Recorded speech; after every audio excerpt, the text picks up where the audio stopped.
Hey there, welcome back to this week's episode of the C-Town Podcast, where Seattle business owners, entrepreneurs, and community leaders are invited on to share their stories with us.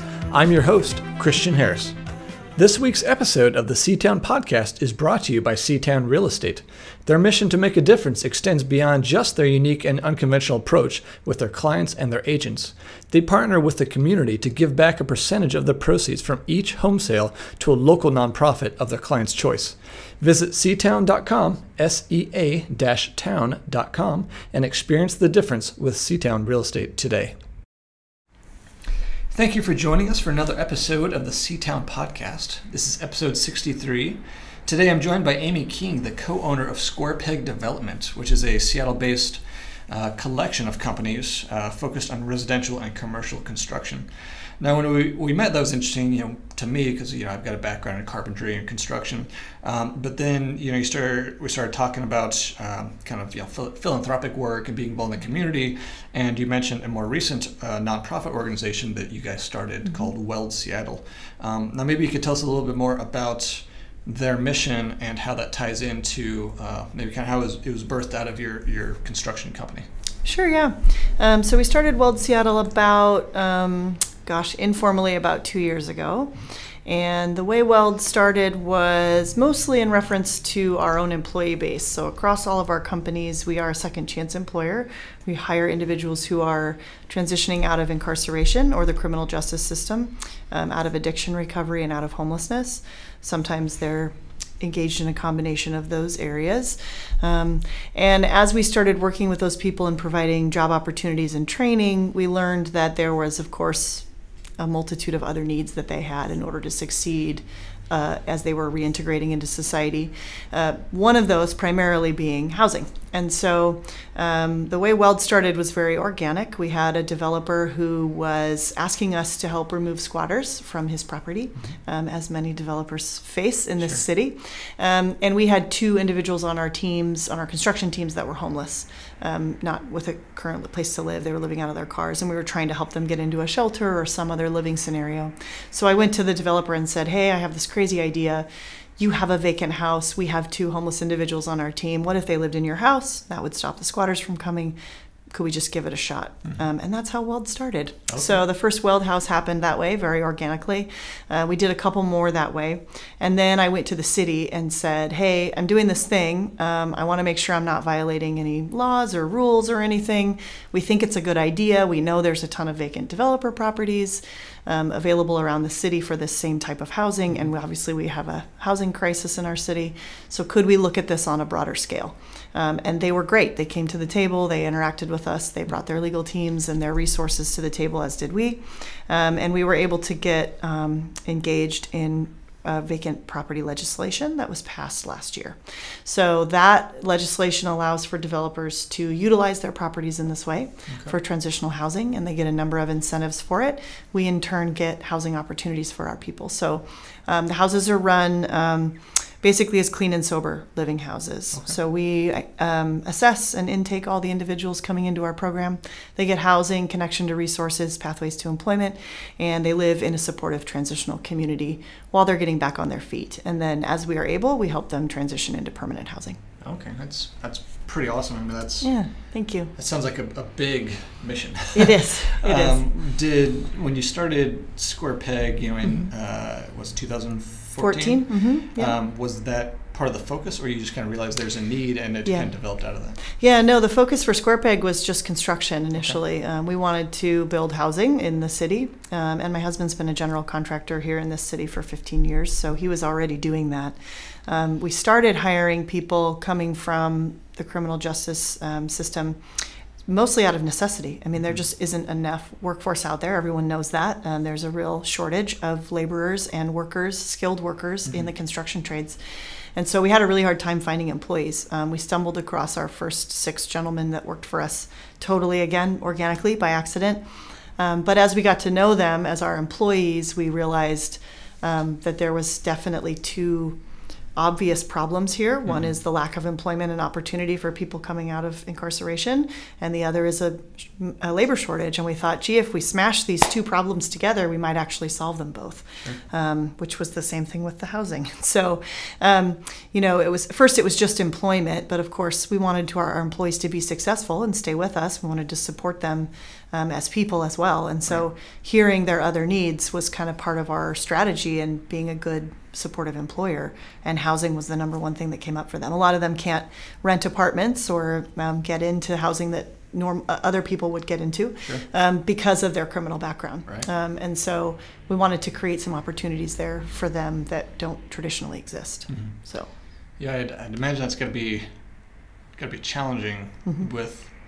I mean, I haven't really thought much about it until we kind of had our conversation about how they. You commit crime, you go to jail or prison, whatever, you serve your time, but you're still penalized basically for the rest of your life. Yeah. What's the first thing on the apartment rental? Are you a felon? What are some inaccurate stereotypes that you've found? Obviously being able to provide for their other needs is going to make them better employers because their life's going to be more stable. Right. As well as just being able to help another human being. Yep. What are some of those maybe misinformation or stereotypes that you found to not be accurate that are kind of keeping your people down? Yeah, there's a lot. Depending on what they've been charged with or what their conviction is, there's a whole slew of things that come along with those convictions. And of course, it's public record. You can Google somebody and see their criminal background, but when you're trying to get an apartment or get a job, you have to check a box. Now, there's a lot of great policies that have come down the pipe over the years that kind of remove that barrier initially, but it's not a perfect system, of course. There's still human bias involved in the process, both from an employer perspective and a landlord perspective of if you have multiple people applying for the same apartment or job and you are looking at them or Googling them or researching them, which you have a right to do, and you've got a person with a criminal background and one that doesn't, by human nature, we're all going to default to the person that doesn't, right? I used to be that person myself. And what we've learned is, it's really the conviction doesn't really carry that much bearing on the person themselves. And I think, I wouldn't have known that until I started interacting with people. And it was really that personal interaction that removed that human bias that's sort of innately there. But it's definitely something that, a lot of them face just, I see you have a felony. Well, what was the felony for? Most people don't even take the time to understand the story, right? And for I would say 100% of the people, or at least 99.9% of the people that we have met through the work that we do, and we've learned their story, all of them have some sort of childhood trauma or major issue in their past that has impacted them in some way that led them to where they are. And a vast majority of the time, things that were not their fault and that they had no control over. And a lot of times, most of our people actually struggle with addiction or have an addiction-based conviction. So things like a drug-related offense, but then there was something else related to it, like, I was high and I assaulted someone, so now I have this felony conviction of assault. Well, we all know that drugs, not an excuse, but drugs change the chemical balance and nature of our brain, and so they're making choices and doing things in a state that's not themselves, right? And then when they get clean, they're a different person, right? But the other piece to that is a lot of people are using substances to numb trauma, but they're not dealing with that trauma. And so what we found was if we created an opportunity for a job which fills your time and meets your immediate need of, feeding yourself and providing for life and for survival, as well as housing, which is necessary for stability, and a supportive community, that the community is actually really the missing piece that I think most people don't think of. They just assume, everybody has somebody, and so they just need to tap into that community. Well, a lot of these people don't have a community, and or their community is an unhealthy community. It's those people are still using or engaged in criminal activity, and they're trying to stay away from it. So providing them a healthy, supportive community to engage in that recovery effort in, whether it be recovery from substance abuse or recovery from trauma, we're all recovering from something. So we wanted to give them that safe space. And what we found was that combination of things, but primarily the community, was what really made a difference and was really a catalyst for change for most of the people. That they said I was able to separate myself from that old life, start a new life with a community that I knew cared about me and was supportive of me, and peers, people that were going through what I was going through and could relate to me. Yeah. And I was able to then kind of walk that road to recovery and start again.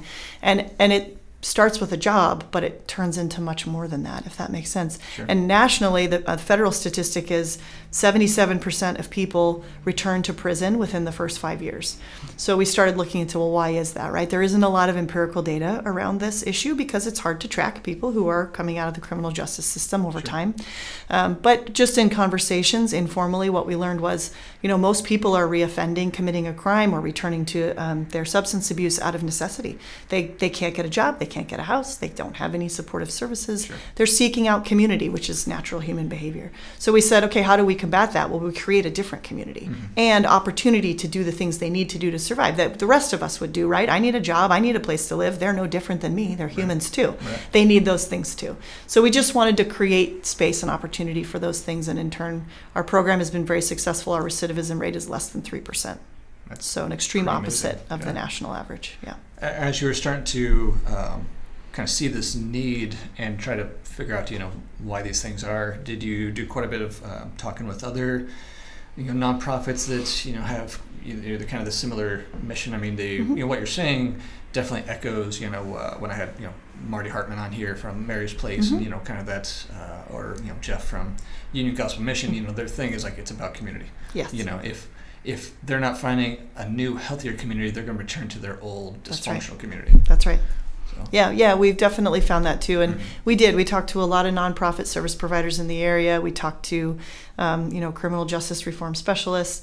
But the best source of information we had was our own people who were walking that walk or had walked that walk. Sure. And what we have found, and I think some of the other programs have found this as well, is that peer relationship is so important. It's one thing for me to come in. I haven't been to prison myself. Sure. I've been through recovery before of a different kind because, again, we're all in recovery, but I'm not a peer to them. So, they respect me and they appreciate the opportunity that we provide, and they're very grateful and kind, and they're wonderful workers. But when it comes to the really deep stuff that needs to be done to navigate where they've been and where they're going, it has nothing to do with us. And I say that to people all the time when they ask me, like, what's the magic thing that makes your program so wonderful? And I always say it's them.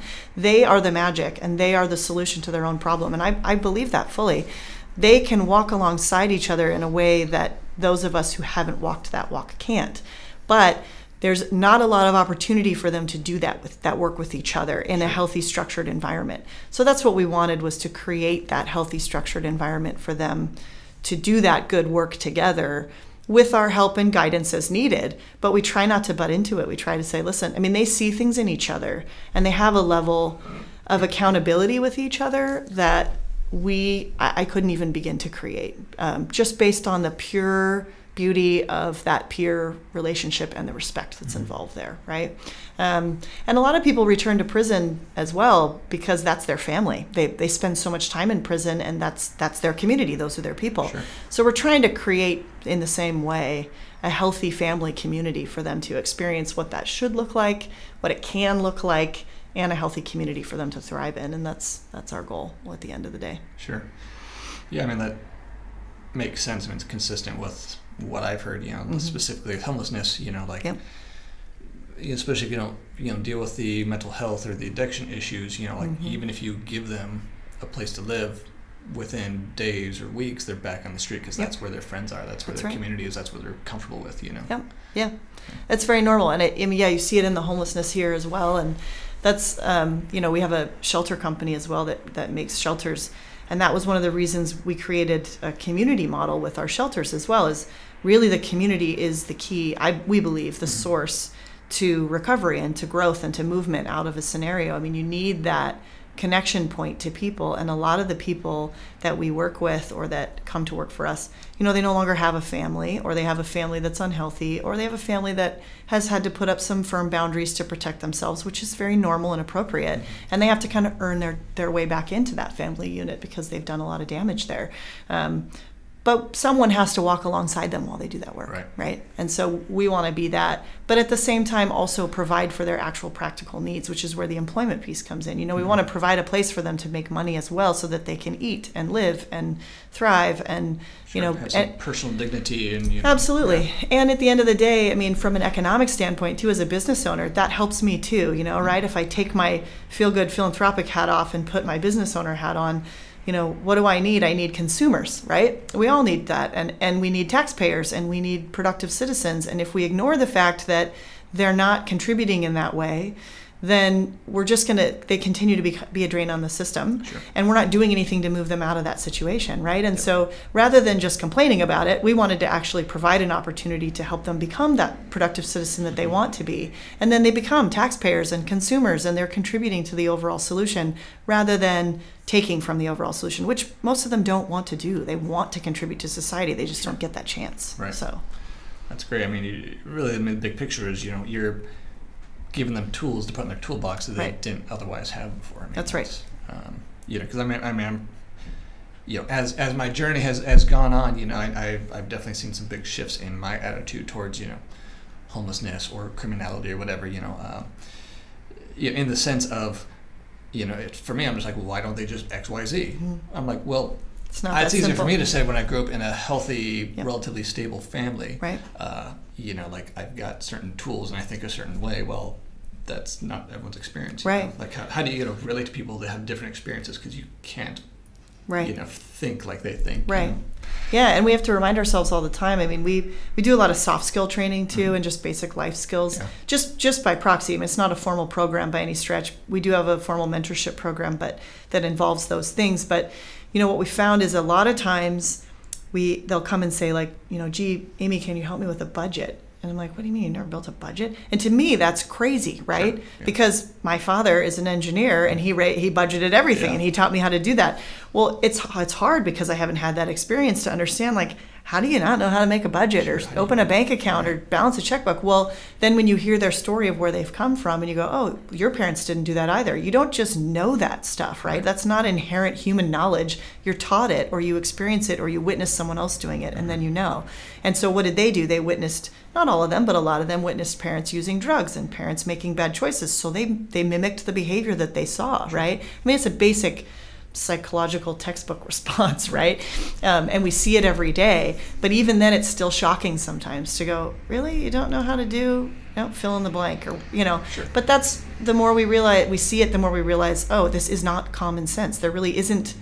There is some common sense, but generally speaking, there's not such a thing as common sense. We learn from watching other people. Sure. And if we have a bad example, then we're not going to know how to do that. So we try to set that example and say, okay, let's come in and let's talk about this, or let's set up classes for people to learn basic things that arguably they should have learned from their parents, or they should have learned in high school, but they never got that chance, right? Because their life was different then. Right. Yeah. I mean, as humans, we accept the reality presented to us. Right. And then we normalize that. Right. So. Right. I mean, it sounds like between the overarching business of Square Peg and the nonprofit Weld Seattle, I mean, any one of these things would be a full-time job. I mean, how do you balance it all? I mean, what's your kind of day-to-day look like? Good question. Every day is different, very, very different. We do have a lot of balls in the air. We're juggling all the time. We have an amazing staff that are really committed to our mission. Many of them are people that come from criminal justice involvement, addiction, and homelessness. So again, we don't believe that your background should determine your future. Sure. And so, we have people that are all the way up in executive leadership who, have served a number of years in prison or done a number of years in prison for bad choices in the past. So, we have a great staff. They help us manage all the things we have going on, and they're committed to our mission, which is to provide jobs and opportunities to people. So that shared culture is built into everything that we do. Because of that, we're able to step away where we need to and move our commitments around where we need to, and trust that things are still moving forward with each arm. But our goal was to diversify and provide as much opportunity across the board as we could. So as the right people come along and the resources are available to us, we just continue to create more opportunities with the leadership in place to oversee it and make sure that the culture is being honored, that all the general stuff is being followed as it should, legally speaking, and whatnot. So we do have a pretty large staff, and that helps us to do all these things. Okay, that's awesome. Yeah. Whether on the business side or the nonprofit side, what would you say has been the biggest challenge so far? Gosh, there's so many. It's the whole thing's been a challenge, but I think we didn't set out to do this. It kind of happened to us, and we're grateful that it did. So it's been a challenge to learn. We're building a company while we're also learning about a whole humanitarian crisis and trying to understand it from a real grassroots level. Yeah. So that's been a challenge, but a good one. I think it's allowed us to really, intimately connect with our people and understand them better, to learn it as we go, rather than, learning it before and trying to jump into it. It's been a trial by fire process. Sure. So that's been a challenge. Of course, there's always the challenge of, people's perception of us and what we do. Generally speaking, that hasn't been a negative thing. It's been a very positive thing. Okay. But we have the odd naysayer who's like, why in the world would you do this? And, we live in a very progressive city. So generally speaking, people here are pretty in favor of what we do. Sure. But we do get some people who say they don't want to do business with us. We're very honest about our mission, and we think that's the right thing to do. That does, on occasion, cut us out from being able to participate in certain things, but those are customers we probably don't want anyway, so that's okay. But we actually, now that the word is really getting out about what we do, we actually have more business a lot of times than we can handle. People who say, gee, I love what you do and I want to support you. Will you remodel my kitchen?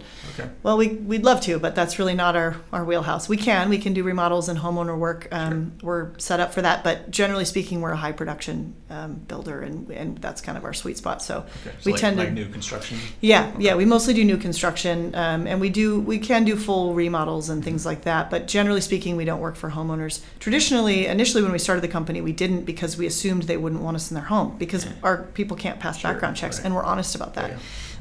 But what we found was a lot of people trusted us enough to know that we wouldn't bring people on our team that they couldn't trust, because we do have a vetting process. And so, again, over time, a lot of our friends, family members, even people who hear about us through media or other things, they'll say, gee, I really want you to come do this thing. And we're like, well, sorry, we don't have time. Sure. So obviously we're busy building houses and trying to add to the housing supply here in the city as much as possible. Sure.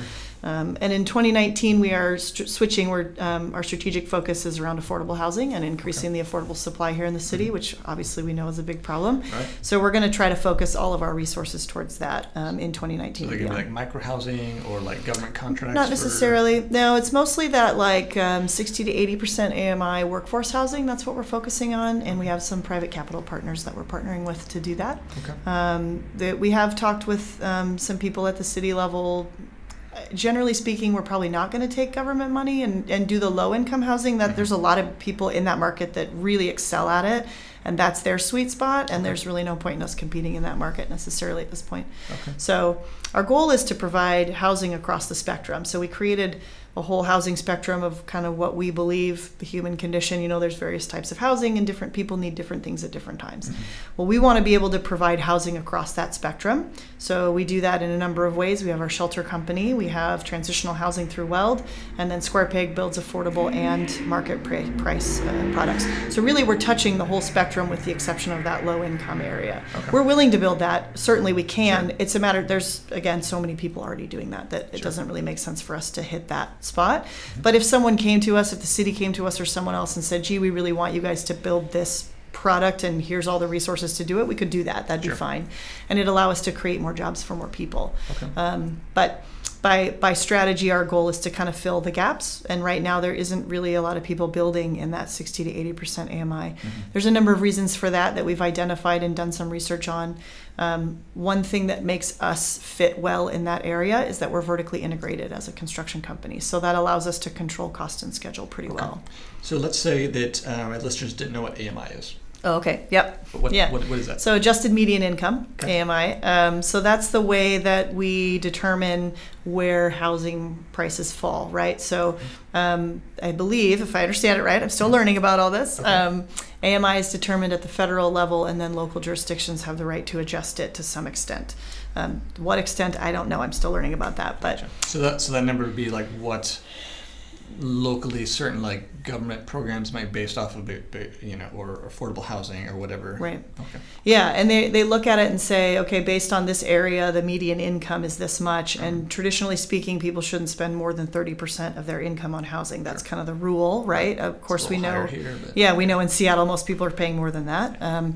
But that's kind of the general rule nationally. And so the goal is, there's people that live at that, 50 to 80% AMI are usually your workforce, right? They're your police officers, your firefighters, your teachers, the people who make the community run, right? And are really the heart of a community. And right now they're being pushed out of Seattle. We all know that, right? Because rents are rising and housing is too expensive. Of course, we have a shortage of low-income housing as well, but it's my understanding that what's happening is a lot of those workforce people, there isn't that middle ground, and so they're going into the low income, which is pushing people into the low income out onto the streets or into crisis scenarios. Now, I know that's not always true, right? It's not a perfect, it's kind of a high-level assumption that we're all making. But I think it's both things, right? We know we have a housing shortage, so we have to fill that gap. Now, to be clear, I don't believe that housing supply will solve the homeless crisis, because homeless crisis is about the people, right? It's about people. It's not a housing supply issue. It's not just a resource issue. Right. Like you could supply houses all day, and to someone who's, struggling with a mental health issue or addicted or dealing with trauma, you put them in a house by themselves and something bad's going to happen. It's not going to go well. They need that community, right? That's the source, and we've already talked about that. So I believe it's more than that. But what we're trying to do is create affordable housing with services built in. So it's kind of like supported housing, but not quite that, like you would think of traditional supported housing, right? To anyone from the outside, it looks like a normal apartment building, and it's high quality and it's green build, because that's what we do. It's got all the things that you would get in a market rate apartment, but also embedded in it is some education space and maybe a daycare center and opportunities for counseling services and AA meetings or NA meetings, things that people need at their place where they live so that they're getting those services more readily and easily. And so we're trying to build those opportunities or create those opportunities throughout the city. And that's kind of our goal moving forward. I got a couple questions for you. Sure. So with your focus being on affordable housing in 2019, kind of filling that gap, for Seattle, one, how are you guys able to build it and still, make a profit? And two, like I think a lot of people think when they think affordable housing, they think like Section 8.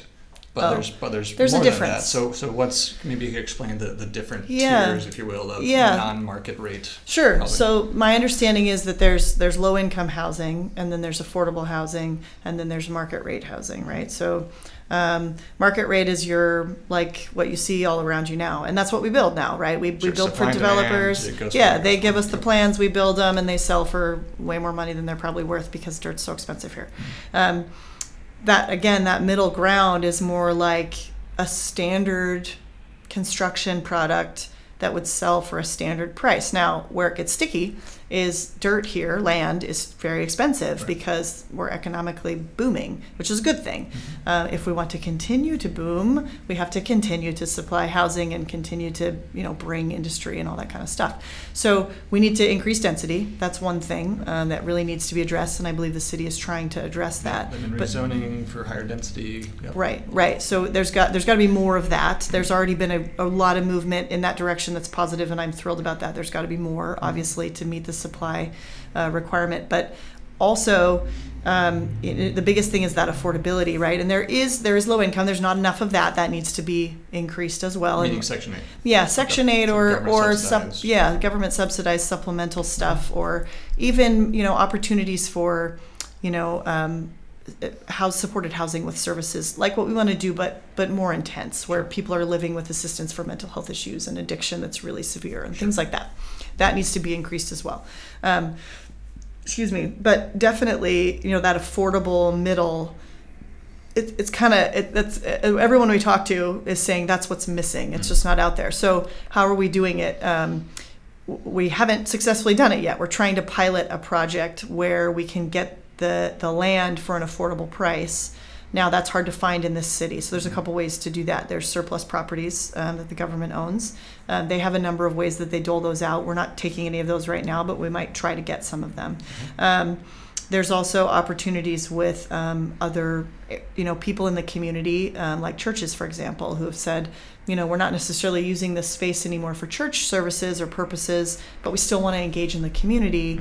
I have a heart for seeing those communities continue to be engaged in the community in a real practical way. So, okay, you want to help your community still. Maybe, you help us get this land and we work together and you maintain ownership of the land or some sort of equity so that you still have some skin in the game as well. But we're providing practical things that the community needs, like housing and services, right? And we would bring in the services and build the housing. And then with our private capital partners that we're acquiring right now or trying to partner with, there is profit, but it's a different kind of profit, right? So, there's when you pencil it out, the reason it pencils out again is because we're vertically integrated, and I'd be happy to go into details about why that works differently than most traditional construction companies. But now, when you say vertically integrated, what do you mean? Like you control from breaking ground to selling? Or? Right. Yeah, there are some things that we don't do in house, but generally speaking, we utilize our workforce that we're training, our non-traditional workforce, to be able to perform across most lines of construction. So what happens traditionally is you have a developer, you have a general contractor, you have subcontractors, and then you have suppliers, vendors, and laborers, right? And so with each level of construction, you get a markup because that entity needs to make their profit. It makes sense. It's very normal. It's business practice. Industry standard is 20%. So by the time you get to the top, you've paid a 60% markup. It's not always true, but generally speaking, you've got a markup to sub, markup to GC, and then markup to developer. Well, we try to serve as all of those things in one, except for we don't supply our own materials, right? We supply the labor, but we don't supply the materials. So we can't control that cost, but we can control the labor cost. And we can, and all of our people make living wages, they get full benefits. I mean, we're not cutting anybody anywhere. Sure. The difference is in that markup percentage, right? So we're not marking things up multiple times. You're just getting one markup. Big difference if you do that in-house, yeah. Right. And when you think about these big projects, these big commercial projects that are really high dollar total amounts, that markup becomes a lot of money, right? And so if you can cut out 40% of it and cut it down to from 60 to 20, that's a big cost savings, right? And for our capital partners that are interested in us, the benefit to them is social impact, right? So they're going to get some return on their profit, probably not as much as if they were going with a market rate product, right? Sure, but they're getting the social impact, mission. Right? And they're providing job opportunities. They're also making money, which is just it's icing on the cake. Sure. You're providing something in your community and you're making money on it. Not a lot, but you're making something. And on average, most of our projects that we've penciled so far are anywhere from 4 to 7% return, which is pretty good for an investor, especially when it's a social impact investment. Sure. So it just depends on the property, though. They're all very different. So you guys don't deal with rentals, so you're selling those, but you're able to sell them for less. How do you... Yeah, we don't do rentals right now. That's something we'd like to do. We'd like to be able to get properties and serve as a landlord, because then we could control who gets to rent them, and we would rent to people with a criminal background and bad credit and all that. We're not there yet, but we'd like to be. That's a matter of partnering with people who have the capital to help us get there, right? That's sure. If we were sitting on a pile of money, we'd do that for sure. So when you're... hopefully this is interesting to our listeners. Being real estate and construction, this is fascinating to me. So, so how do you control, I guess, the buyers at the end of the day? How do you keep, because you're building affordable housing, right? What if they're like, oh, I really like this, and someone who has way more money and could go buy something else is coming in trying to buy these from kind of the working class blue collar people they're designed for? Yeah, that's a good question. We haven't quite figured out the exact process for sellable units yet, for sale units. Our goal, to be clear, is to build affordable rental units. Now, will we own the rental aspect? Maybe, maybe not. That's kind of up in the air, and that's up to the capital partner who brings in the capital with us.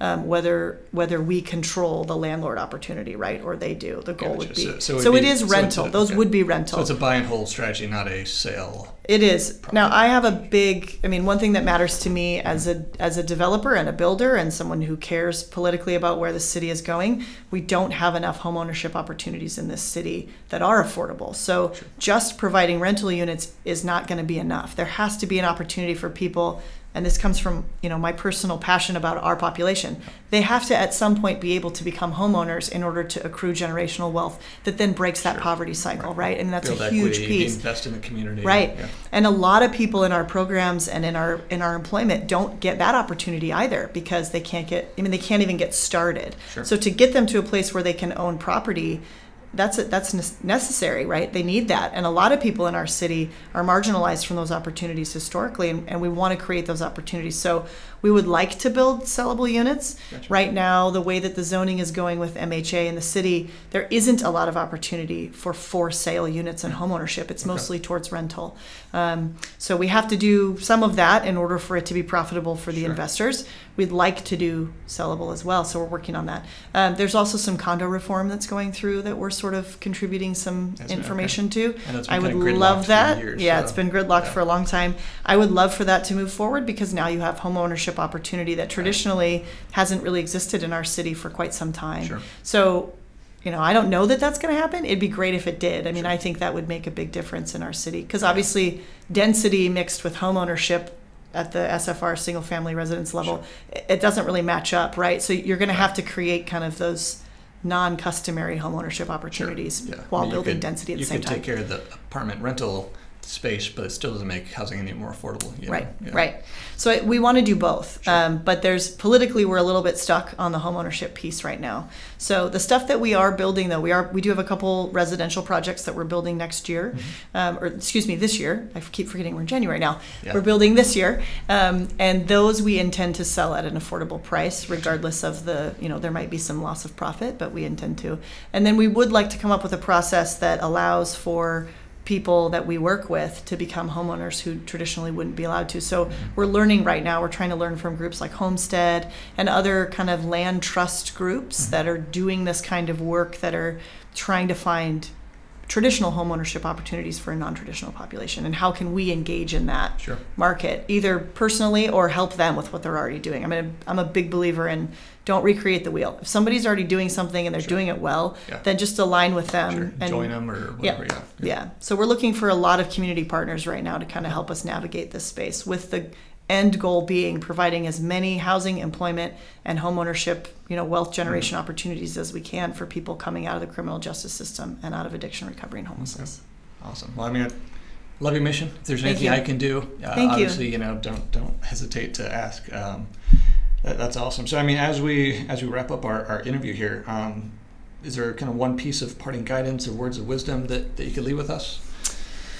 Gosh, I guess the biggest thing for me, from the heart of our mission, is just, give people a chance, try to understand their story, right?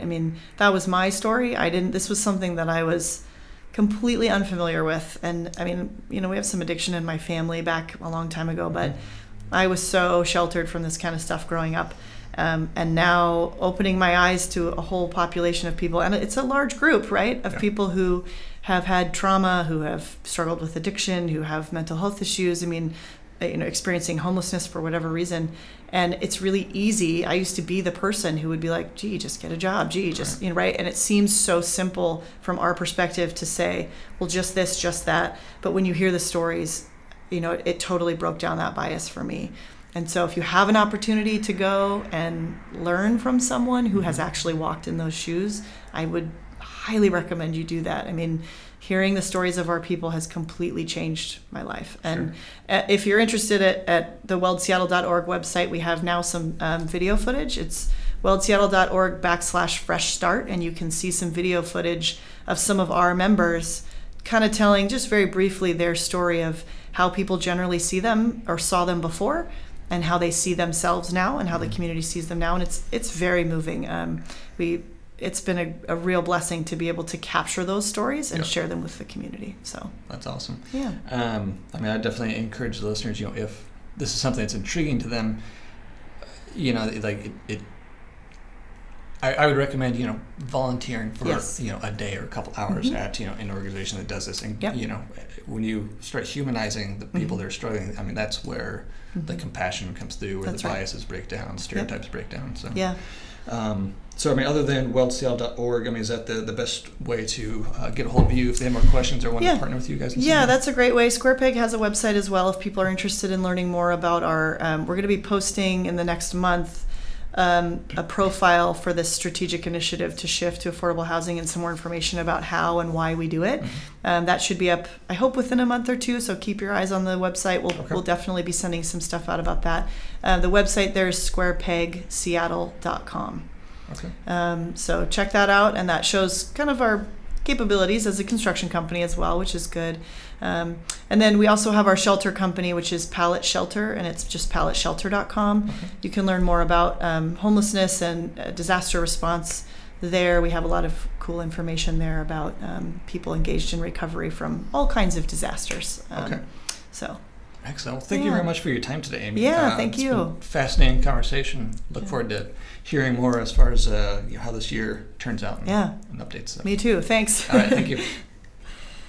That wraps up this week's episode. Make sure to check out our guest website, pay them a visit, and help spread the word about what they are doing.